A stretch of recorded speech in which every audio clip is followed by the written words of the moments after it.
New ইয়র্কের জ্যাকসনের থেকে আপনাদের সঙ্গে আছে আমি খালেদ মুহিদ্দিন। থাকে সেসব নিয়ে কথা বলার জন্য আজ আমাদের সঙ্গে রয়েছেন যে বাংলাদেশ বাংলাদেশ দেশটা হচ্ছে এই তার ম্যাপ।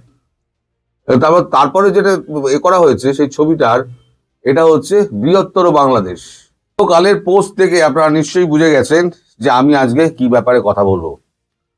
এখন বাংলাদেশ সম্পর্কে শশী থারুরের যে সংসদীয় কমিটির রিপোর্ট যেটা হাতে পড়েছে নরেন্দ্র মোদীর, হাতে পড়ার পর নরেন্দ্র মোদী একটাই কথা বলেছেন যে উসি ভাষা মে জবাব দেনা পারেগা।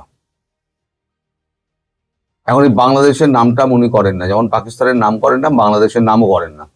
মানে এতটাই ভেতরে ঘৃণা যে বাংলাদেশের নাম করেন না। এখন সেক্ষেত্রে এখন প্রাথমিকভাবে কর্তব্য হলো ভারতবর্ষের, সেটা হচ্ছে যে আমাদের ওখানে যেটা যে হাই কমিশন এবং ডেপুটি হাই কমিশন রয়েছে, তাদের যে কর্মীরা রয়েছে তাদেরকে নিরাপদে ফিরিয়ে আনা। অলরেডি 3টে ডেপুটি হাই কমিশন, সম্ভবত যশোর, খুলনা, রাজশাহী এবং চট্টগ্রাম, এই 3টে ডেপুটি হাই কমিশনে হামলা হয়েছে। আজকে হাদির যে আপনার জানাজা হচ্ছে, সেখানে দেখলাম লক্ষ লক্ষ মানুষ।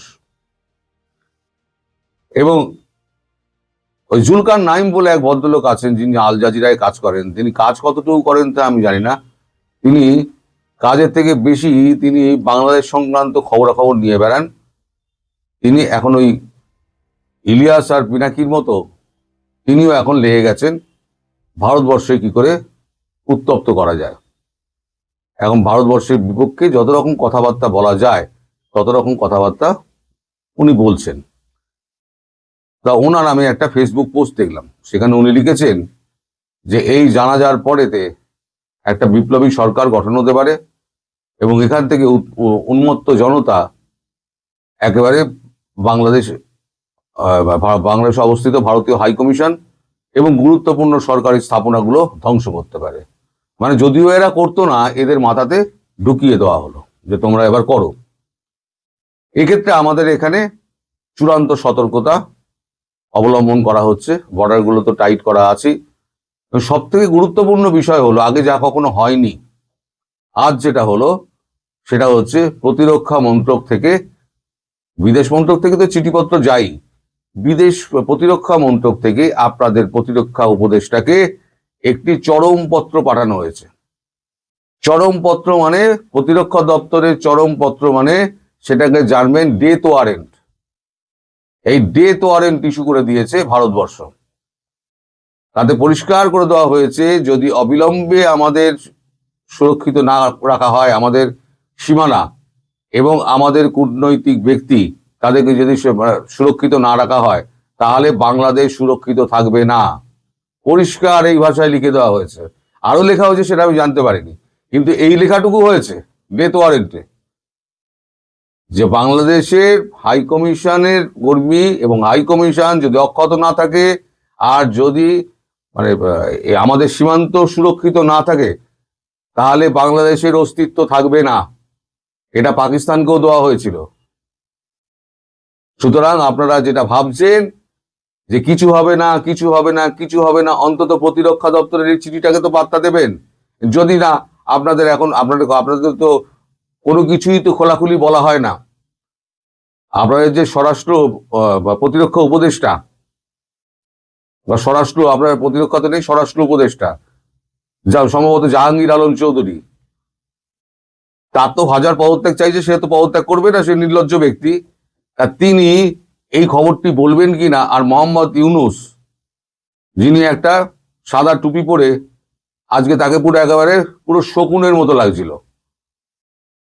একটা প্রশান্তি মুখ করে, মুখ ধরে ঝুলে গেছে দুশ্চিন্তায়, কিছু ভালো ভালো কথা বললেন, কিন্তু হাদির পেছনে আসল চক্রান্তটা কে করেছে, তার পেছনে নিশ্চয়ই ইউনুসের হাত রয়েছে। এটা আগাম বলে দিলাম।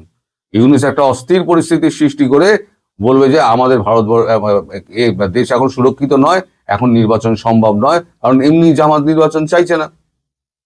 জামাত বলছে নির্বাচন ছাড়াই যদি আমরা এখন লুটেপুটে খেতে পারি, তারা নির্বাচনের দরকার কি, এখন নির্বাচন থাক। তা এই অবস্থায় যে চিঠিটা গেছে, সেই চিঠিটা কিন্তু অনেক মারাত্মক, কারণ প্রতিরক্ষা দপ্তর কখনো এই ধরনের চিঠি পাঠায় না। এটা বোধহয় ইতিহাসে এই বোধহয় প্রথম হলো। আমি আপনাদের কয়েকটা ছবি দেখাই। যে ছবিটা ইন্ডিয়া ওয়ার জোন বার করেছে, এই ছবিটা হচ্ছে এটা হচ্ছে অরিজিনাল বাংলাদেশের ছবি। যে বাংলাদেশ দেশটা হচ্ছে এই তার ম্যাপ। তারপরে যেটা করা হয়েছে সেই ছবিটার, এটা হচ্ছে বৃহত্তর বাংলাদেশ, যেখানে বাংলাদেশের এই ডান দিকে দেখছেন এখানে সমস্ত, বাঁদিকে এখানে হচ্ছে আপনার ঝাড়খণ্ড আছে, বিহার আছে, উড়িষ্যা আছে এইদিকে, আর এদিকে পুরো 7 সিস্টারটা আছে এইখানটা সবুজ যেগুলো দেওয়া আছে। এখানে আসাম, ত্রিপুরা, অরুণাচল, মিজোরাম যা যা আছে সব নিয়ে নেবে। তো এগুলো তো ভারতবর্ষ বরদাস্ত করবে না, সারা পৃথিবী দেখছে, বরদাস্ত করবে না।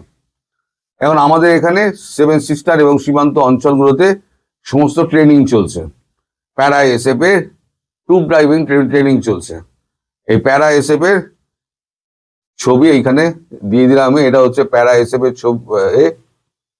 প্যারা এসএফ এর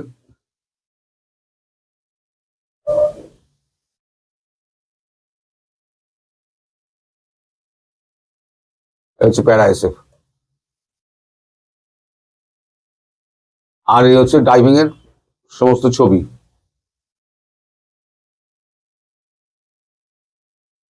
এগুলো সমস্ত চলছে। তার মানে অ্যাকশনটা হয়তো খুব শিগগিরই হবে। এখন আপনাদের মনের মধ্যে আপনাদের এই যে যারা সমস্ত সোশ্যাল মিডিয়া চালান এবং যারা সংবাদপত্র চালান, যারা আম জনতা, তারা মনে করে যে ও ভারতবর্ষ কিছু করবে না, ভারতবর্ষ করতো না। কিন্তু ভারতবর্ষকে আপনারা এমন কোণঠাসা করে দিয়েছেন যে ভারতবর্ষকে না করলে আর উপায় নেই। একটা হিন্দুকে আপনারা বেড়ে গাছে ঝুলিয়ে তাকে পুড়িয়ে দিলেন, এরপরে আপনারা আর কি বলবেন? আজকে যে সকালবেলা আনন্দবাজারটা দেখিয়েছি, আনন্দবাজারটা খুলে প্রতিটা পাতায় দেখিয়ে দিয়েছি, পড়ে আমি শুনিয়ে দিয়েছি যে বাংলা সম্পর্কে তাদের মানে মানে কি ভাবছে মানুষ। সম্পাদকীয় তো পরিষ্কার একেবারে ছ্যাঁচ্ছ্যাঁর করে বাংলাদেশের বিরুদ্ধে লেখা হয়েছে। ইনসিডেন্টালি আজকে আমাদের কলকাতায় এসছেন প্রধানমন্ত্রী নরেন্দ্র মোদী এই নির্বাচনী ভাষণ দিতে। তাই বললাম না, এখন নির্বাচনের মধ্যে দিয়ে যাচ্ছে, সামনেই পশ্চিমবঙ্গে নির্বাচন আছে। তো নির্বাচনের আগে প্রধানমন্ত্রীর এই ভাষণকালে তিনি বাংলাদেশের নাম কিন্তু উচ্চারণ করেননি, কিন্তু তার সামনে যে সমস্ত প্লাকার্ড গুলো ঘুরেছে না, go back and bring Bangladesh free,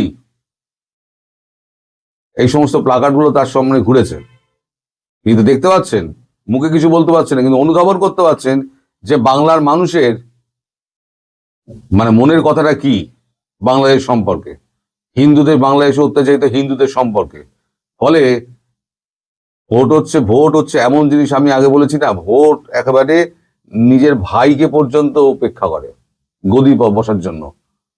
Modi যতই সৎ মানুষ হোক, যাই হোক, রাজনীতি করছেন তো তিনি তো রাজনীতি মানে তিনি তো তার তো রাজনীতি করতে গেলে, তার সিংহাসনটা বসতে থাকতে গেলে তার তো প্রয়োজন, কি বলে, ভোটের প্রয়োজন। সেই ভোটটা যদি তিনি না পান তাহলে পরে তিনি থাকবেন কি করে, রাজ্যপাট সামলাবেন কি করে? তো ফলে তাকে এমন কিছু একটা ব্যবস্থা নিতে হবে যেটা। দর্শক, সম্পূর্ণ ভিডিওটি দেখলেন, আশা করি বিষয়টি বুঝতে পেরেছেন। এ নিয়ে আপনার গুরুত্বপূর্ণ মন্তব্যটি অবশ্যই কমেন্ট বক্সে জানিয়ে দিবেন। ধন্যবাদ।